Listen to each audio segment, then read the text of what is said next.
George W. Bush, closed-door meeting, Jewish donors, Saturday night, Las Vegas. Delivered his harshest public criticism to date against Barack Hussein on foreign policy. He said that President Obama is being naive about Iran and the pending nuclear deal and losing the war against ISIS, the Islamic State.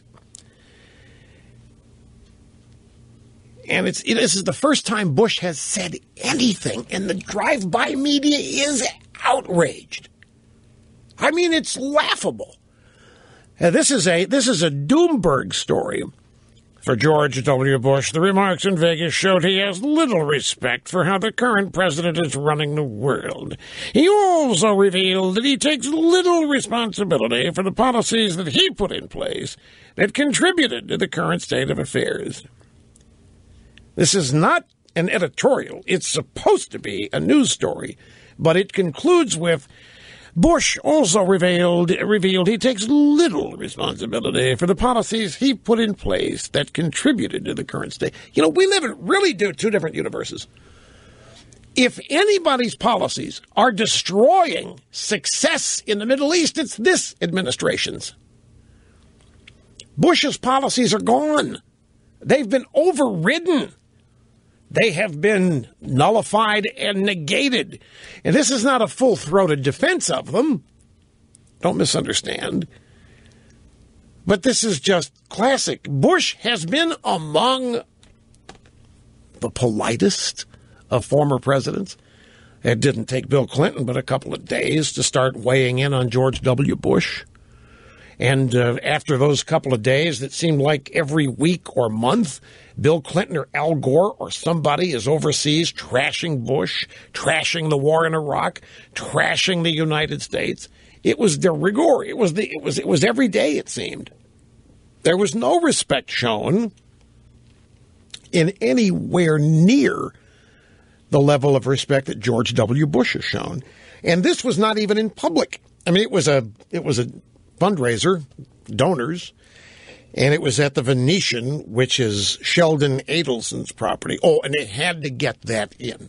Sheldon Adelson and the Koch brothers and all the rest of these Republican donors. They're all guilty of something, being Republicans. And Bloomberg calls what Bush did bashing. I think calling Obama naive is being far too generous. George W. Bush says that our policies in the Middle East and our dealing with Iran are naive, and Bloomberg calls that bashing. One attendee at the Republican Jewish Coalition, that's the title of the group, the Republican Jewish Coalition session, held at the Venetian with owner Sheldon Adelson, transcribed large portions of Bush's remarks. The former president, who rarely ever criticizes Obama in public, at first remarked the idea of re-entering the political arena was something he did not want to do. He then proceeded to explain why Obama, in his view, was placing the U.S. in retreat around the world. He also said that Obama was misreading Iran's intentions while relaxing sanctions on Tehran too easily. How can anybody see it otherwise? This isn't even bashing. This is just correct observation and commentary. Bush said that Obama's plan to lift sanctions on Iran with a promise that they could snap back in place at any time was not plausible. He also said the deal would be bad for American national security in the long term. And they quote Bush as saying, "You think the Middle East is chaotic now. Imagine what it looks like for our grandchildren. That's how Americans should view the deal." Bush then went into a detailed criticism of Obama's policies in fighting ISIS and dealing with the chaos in Iraq. On Obama's decision to withdraw all U.S. troops in Iraq at the end of 2011, he quoted Senator Lindsey Graham, calling it a strategic blunder. Bush signed an agreement. Oh, this is pretty telling, too. Bush signed an agreement with the Iraqi government to withdraw those troops, But the idea had been to negotiate a new status of forces agreement to keep forces there past 2011. The Obama administration tried and failed to negotiate such an agreement. That's a blatant lie. That is just an out-and-out lie. The Obama administration did not try to get such an agreement.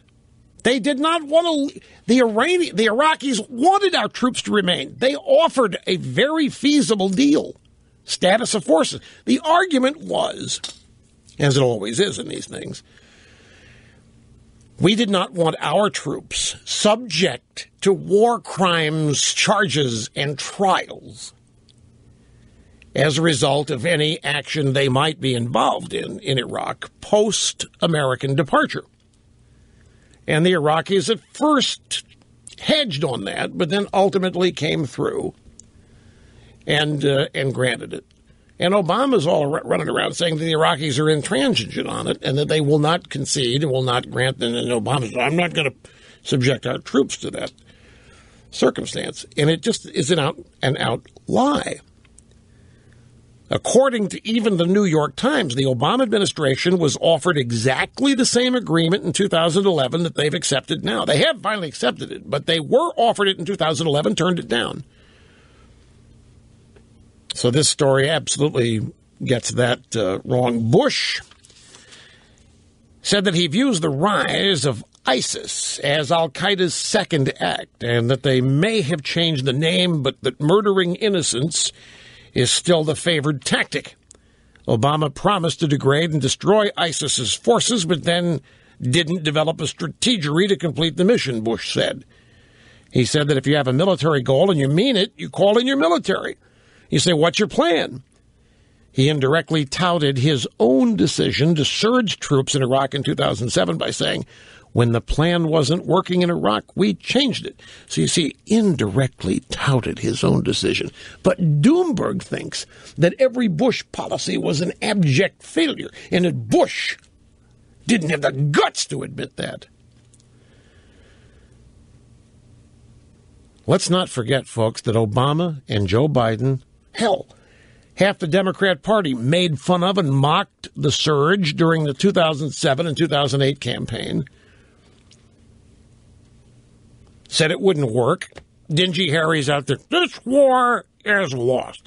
Petraeus is called up to explain the surge on Capitol Hill, and everybody from Hillary to Dingy Harry basically accuse him of lying before he's even testified. And all the while, see, Obama had a plan. Yeah, the brilliant young boy president had a plan. We were going to bug out of the Middle East. We're going to let Iran and Russia have it.